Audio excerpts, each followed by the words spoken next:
آپ دیکھ رہے ہیں قرآن ٹیچر حافظہ اقرا یوٹیوب چینل۔ تو چلیے آج کا سبق سٹارٹ کرتے ہیں۔ میں ایک قرآن پاک کی آیت بیان کرتی ہوں کہ جس میں اللہ تعالیٰ نے ارشاد فرمایا، قرآن مجید فرقان حمید اللہ تعالیٰ کا ایسا کلام ہے کہ جو کہ رشد و ہدایت اور علم و حکمت کا انمول خزانہ ہے۔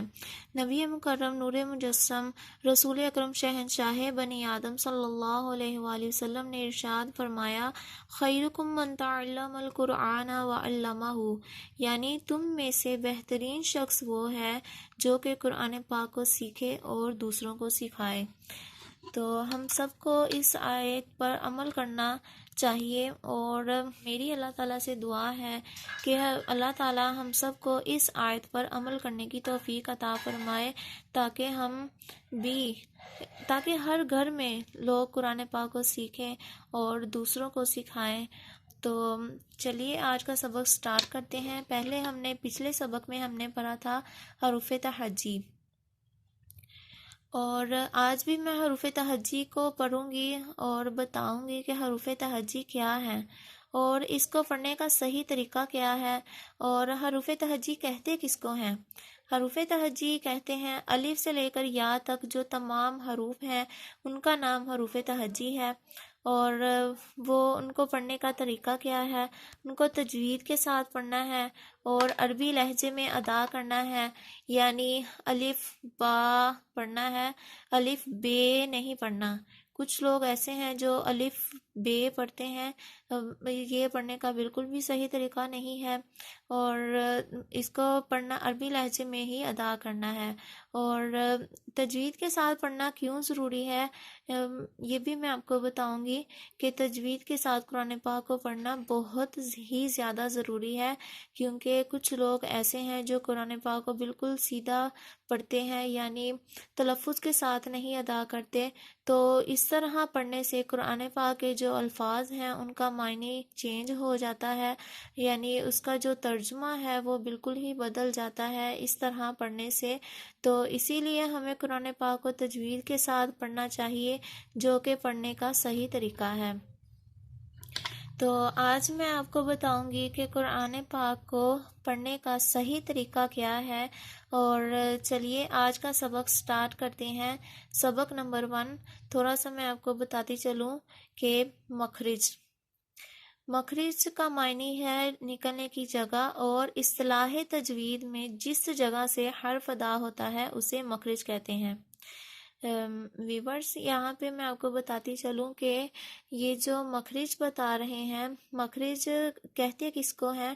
مخرج کہتے ہیں کہ جہاں سے قرآن پاک کے حروف ادا ہوتے ہیں، یعنی جہاں سے نکلتے ہیں اس کو مخرج کہتے ہیں۔ یعنی کچھ حرف ہیں جن کا مخرج زبان ہے، کچھ حرف ہیں کہ جن کا مخرج منہ کا اندرونی حصہ ہے، یا ہونٹوں سے کچھ حروف ادا ہوتے ہیں۔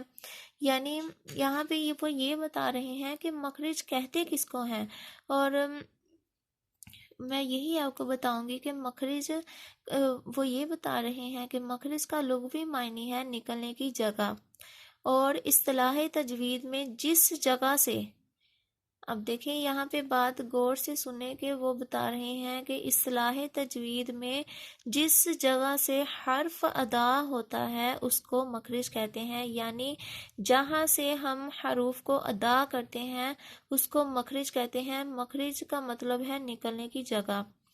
تو کچھ حرف گلے کے اندرونی حصے سے نکلتے ہیں، جیسے ہا، عین، یہ گلے سے نکلتے ہیں۔ کچھ حرف ہیں جو زبان سے نکلتے ہیں، جیسے ہم زبان کو اوپر والے دانتوں کے کنارے سے لگائیں گے، جیسے تا، سا۔ سا نکلتا ہے زبان کے جو سرا ہے اور اوپر والے دانتوں کا کنارہ ہے، اور تا نکلتا ہے زبان کی نوک اور اوپر والے دانتوں کی جڑ سے۔ تو آپ نے جب قرآن پاک کو پڑھنا ہے تو آپ نے یہ غور کرنا ہے کہ کون سا حرف کہاں سے نکل رہا ہے، یعنی اس کا مخرج کیا ہے۔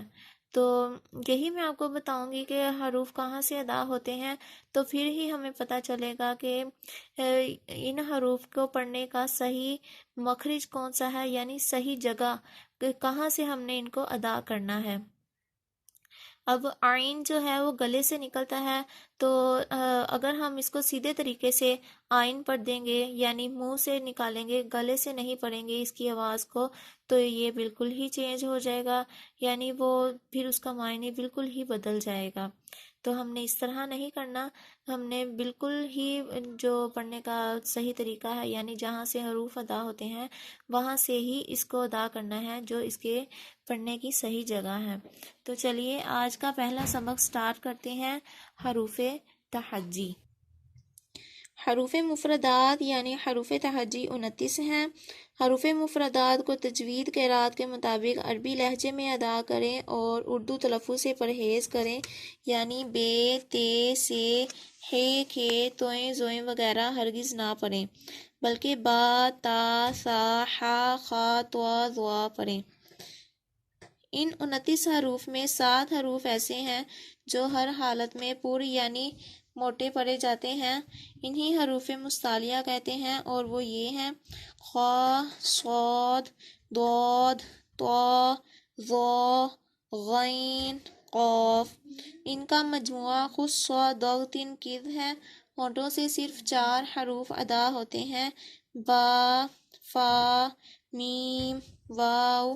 ان کے علاوہ باقی حروف پر ہونٹ نہ ہلنے دیں۔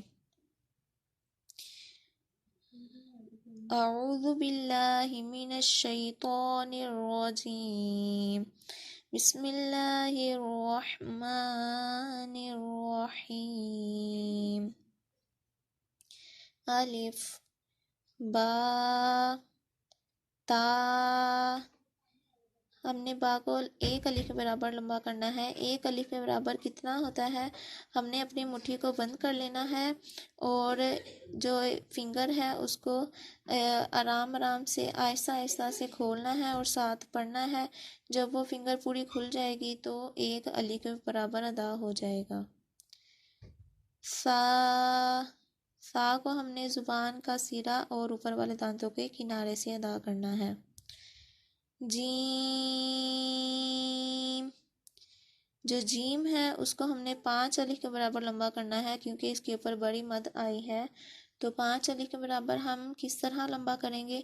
ہم نے اپنی مٹھی کو بند کر لینا ہے اور 5 انگلیوں کو ایک ایک کر کے کھولنا ہے، تو آہستہ آہستہ سے کھولنا ہے، تو جب وہ پوری کھل جائیں گی تو 5 الف کے برابر مقدار پوری ہو جائے گی۔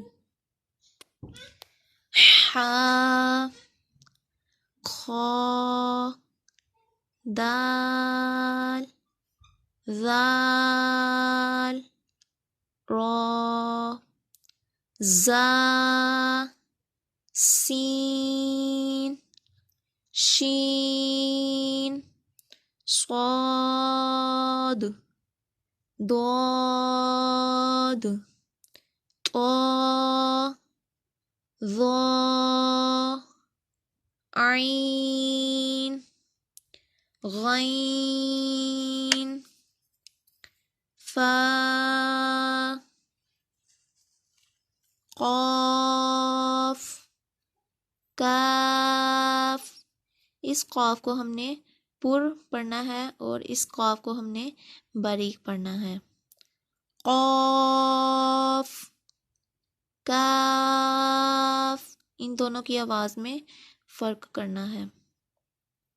اسی طرح یہ جو سا ہے اس کی اور سین کی آواز ملتی ہے، تو ان دونوں کی آواز میں بھی فرق کر کے پڑھنا ہے۔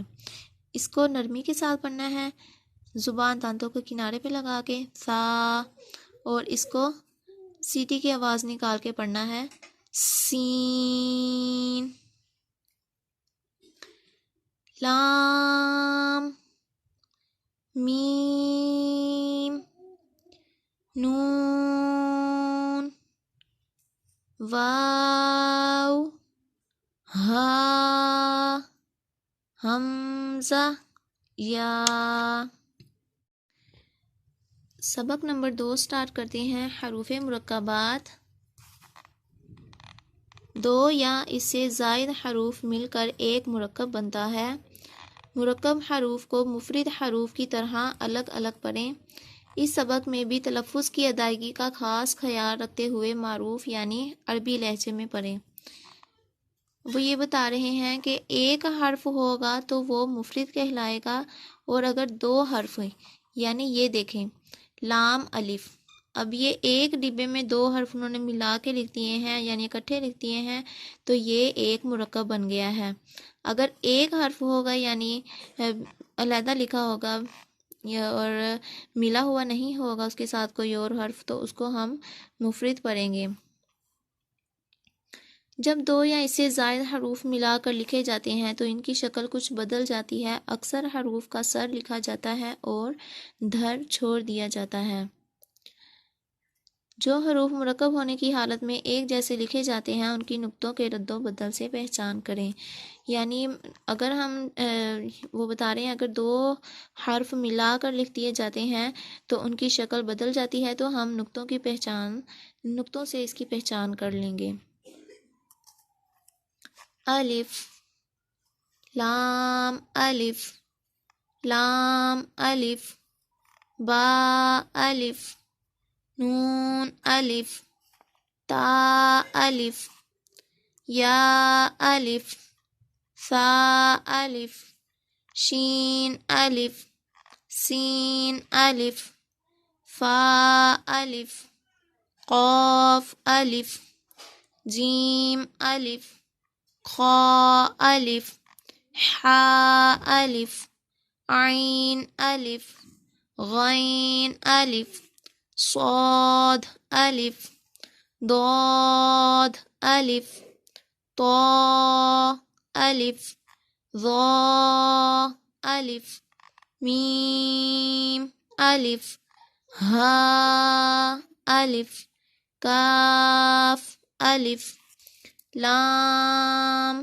با، کاف با، کاف تا، کاف ثا، کاف فا، طا با، سین لام، شین لام، صاد لام، ضاد لام، فا لام، قاف لام، عین لام، غین لام، کاف لام، کاف نون، طا نون، ظا نون،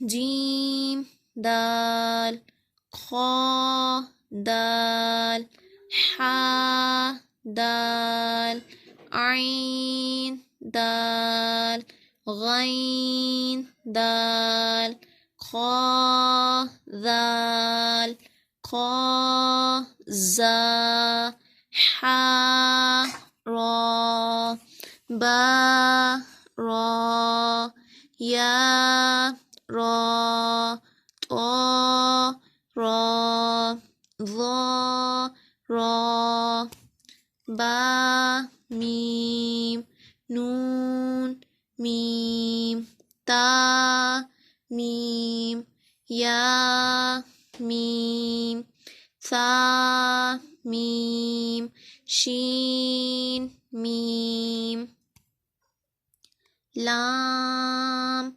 جیم، عین جیم، حا جیم، با جیم، با عین، یا غین، نون صاد، فا صاد، قاف ضاد، با سین، یا سین، تا سین، فا قاف، قاف قاف، شین قاف، سین قاف، عین قاف، حا قاف، لام کاف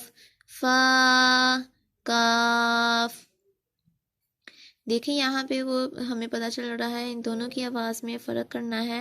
اس کو قوف موٹا پڑھنا ہے اور اس کو کاف باریک پڑھنا ہے. اب یہاں پہ ہم دیکھیں گے ان دونوں میں فرق کریں گے. اس کو موٹا قوف پڑھیں گے اور اس کو باریک پڑھیں گے.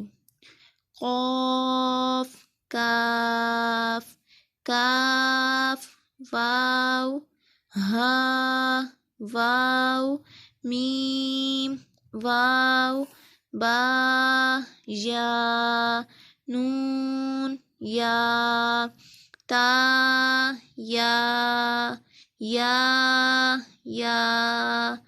واو حمزہ یا حمزہ با تا نون تا یا تا عین تو. عین کو ہم نے گلے سے ادا کرنا ہے. عین اور حمزہ ان دونوں کی آواز ملتی ہے. ان دونوں کی آواز میں ہم نے فرق کرنا ہے. اس کو عین پڑھنا ہے گلے سے اور اس کو موٹا پڑھنا ہے پر پڑھنا ہے. فا ظا با لام با ہا میم با عین دال عین با دال حا میم دال ہا لام کاف یا ہا با خا طا فا ثا میم نون حا سین نون فا حمزہ تا سین خا طا.